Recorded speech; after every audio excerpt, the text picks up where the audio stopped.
Tak jak niektórzy z Was już zauważyli, trochę mnie tu nie było. Powodem tej nieobecności był mój ślub.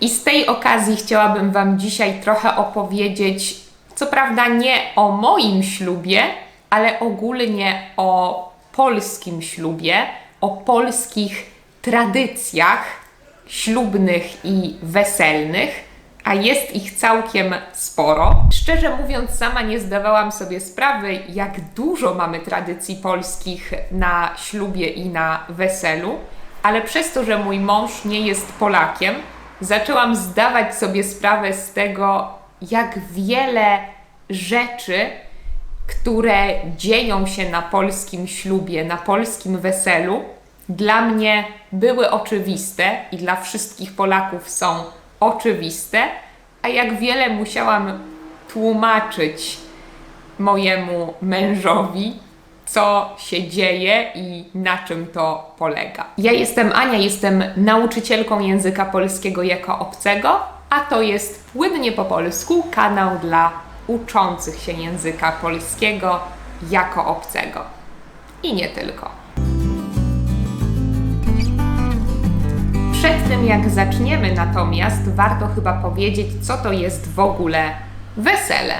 Bo nie wiem, czy to słowo dla wszystkich z Was jest znane. Wesele to impreza, przyjęcie, które następuje po oficjalnej części, czyli po oficjalnej ceremonii jest wesele. Pierwszą tradycją, o której chciałabym Wam opowiedzieć, jest błogosławieństwo. Błogosławieństwo to tradycja, która ma miejsce jeszcze przed oficjalną ceremonią, czyli jeszcze przed ślubem.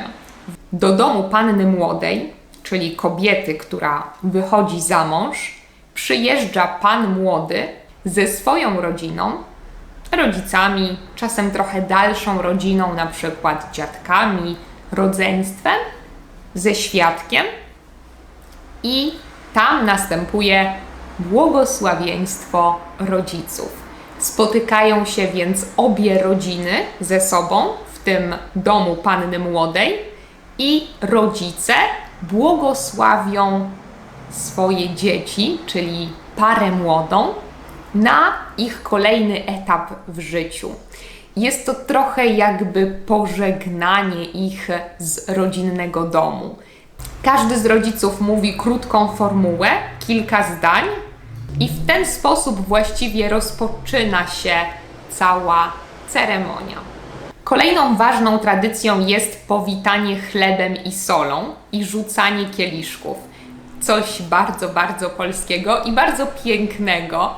W Polsce mamy, czyli mama panny młodej i mama pana młodego, witają parę młodą przed salą weselną. Miejsce, w którym odbywa się przyjęcie, to sala weselna. Witają ich z chlebem i solą, czyli mają w rękach chleb i trochę soli. Para młoda musi wziąć trochę chleba i trochę soli, zjeść, a potem wybrać kieliszek. Są dwa kieliszki. Jeden kieliszek jest z wodą, jeden kieliszek jest z wódką. Każdy wybiera jeden kieliszek, nie wiedząc oczywiście, w którym jest woda, a w którym jest wódka. Pije i rzuca za siebie. Według tradycji ta osoba, która wybrała wódkę, będzie rządzić w małżeństwie. Ja niestety miałam wodę. Kieliszki muszą się rozbić o ziemię, bo jeśli się nie rozbiją, to niestety nie przyniesie to szczęścia, a jeśli się nie rozbiją, to żeby mieć szczęście, trzeba jeszcze rozbić je obcasem.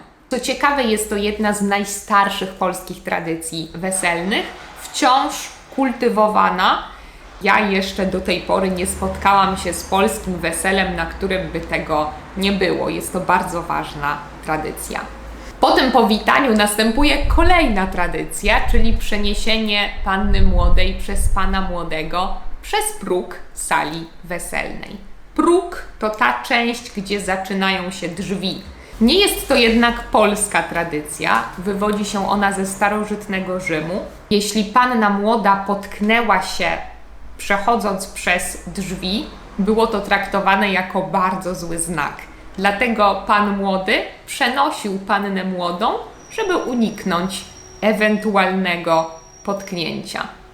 A zanim opowiem o kolejnych tradycjach weselnych, to chciałabym zrobić szybką przerwę na reklamę. Jeśli jesteś zainteresowany, zainteresowana lekcjami z języka polskiego, to pamiętaj, że możesz zawsze do mnie napisać. Mail i moja strona internetowa są podane w opisie tego filmiku. Daj też znać, jeśli jesteś zainteresowany, zainteresowana lekcjami w grupie, bo też myślę, żeby je stworzyć. Bardzo szybka przerwa na reklamę. Wracamy do tradycji weselnych. Kolejną bardzo ważną tradycją jest pierwszy taniec. Pierwszy taniec to taniec panny młodej z panem młodym oczywiście, który otwiera oficjalnie zabawę weselną. Ale co jest ważne w Polsce, to to, że to nie jest samo otwarcie zabawy. To jest prawdziwy taniec, prawdziwa choreografia.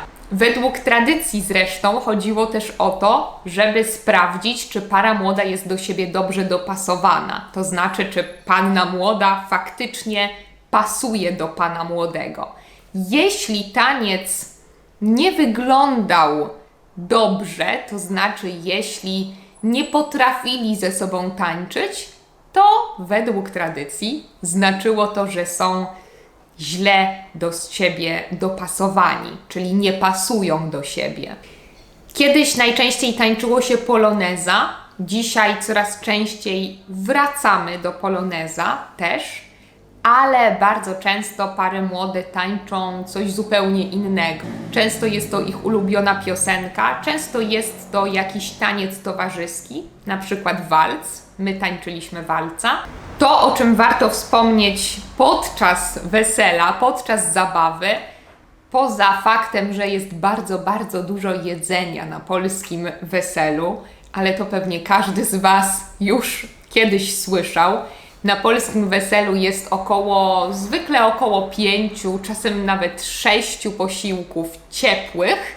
To znaczy, że co 2 godziny jest ciepły posiłek, czyli kelnerzy serwują każdemu z gości ciepły posiłek, ciepłe danie. Jest zawsze bufet słodki i bufet słony, są przekąski i to jest coś, co warto pamiętać, jeśli idziecie na polskie wesele, to nie jedzcie tak 3 dni przed weselem. Ale nie tylko jedzenie jest ważne, oczywiście Polska to kraj wódki i tę wódkę pijemy. Dlaczego o tym mówię? Dlatego, że jedna z tradycji dotyczy właśnie picia wódki. Często goście śpiewają, że wódka jest za gorzka.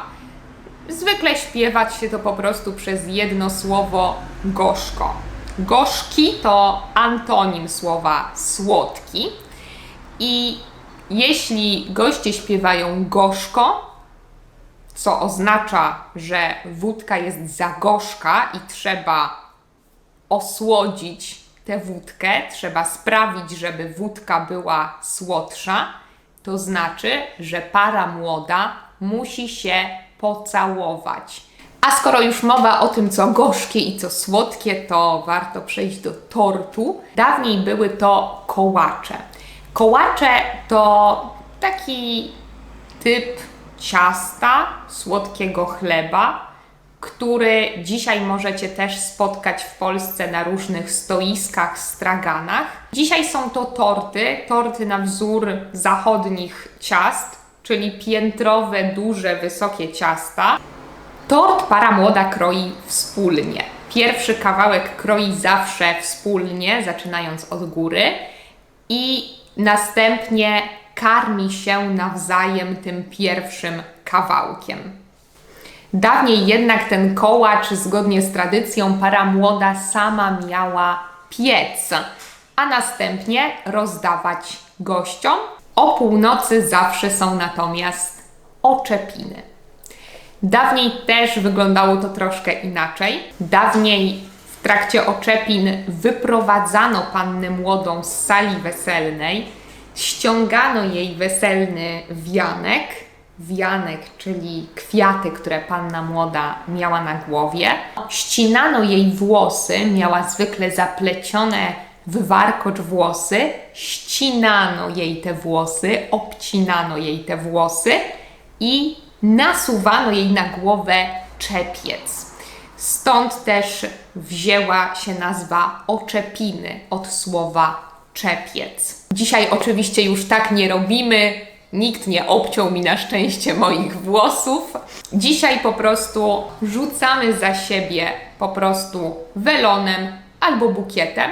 Najczęściej jednak welonem, ale jeśli panna młoda nie ma welonu, to wtedy bukietem. Wokół panny młodej ustawiają się wszystkie panny, czyli wszystkie kobiety, które nie mają jeszcze męża. I ta kobieta, która złapie welon albo złapie bukiet, ona według tradycji będzie kolejną panną młodą. Podobnie jest z panem młodym, on z kolei zwykle rzuca krawatem albo muchą. Tak samo do mężczyzn, których po polsku nazywamy kawalerami. Kawalerzy to ci mężczyźni, którzy nie mają jeszcze żony. I jeśli któryś z nich złapie ten krawat albo tę muchę pana młodego, to znaczy, że będzie miał niedługo ślub, jako kolejny z tych wszystkich kawalerów. W Polsce po oczepinach następuje zwykle jeszcze taniec tej panny, która złapała welon, z tym kawalerem, który złapał krawat czy muchę. To tyle właściwie, jeśli chodzi o typowe tradycje. Warto jeszcze wspomnieć o tym, że w Polsce zawsze para młoda, zwykle też rodzice i często dziadkowie, jeśli nie są zbyt zmęczeni, zostają do samego końca na weselu. Myślałam, że to oczywiste, okazuje się, że nie. W Polsce bardzo dziwnym byłoby wyjść wcześniej przed gośćmi. Para młoda żegna się ze wszystkimi gośćmi i zostaje do samego końca na weselu. A każdy gość w prezencie dostaje pudełko z ciastami. To też oczywiście nie jest obowiązkowe, ale z moich doświadczeń, nie tylko z mojego własnego wesela, ale też z wesel, na których byłam, zwykle faktycznie dostaje się pudełko, w którym są różne gatunki ciast, różne rodzaje ciasta. To tyle, jeśli chodzi o polskie weselne i ślubne tradycje. Oczywiście nie są to wszystkie tradycje.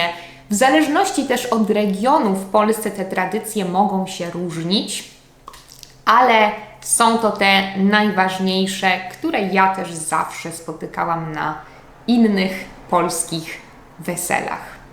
Po moim własnym doświadczeniu z mojego wesela zdałam sobie sprawę, jak wiele rzeczy w Polsce różni się od innych krajów. Dlatego daj znać w komentarzu, jak jest w Twoim kraju. A my widzimy się oczywiście w kolejnym odcinku już niebawem. Pa, pa!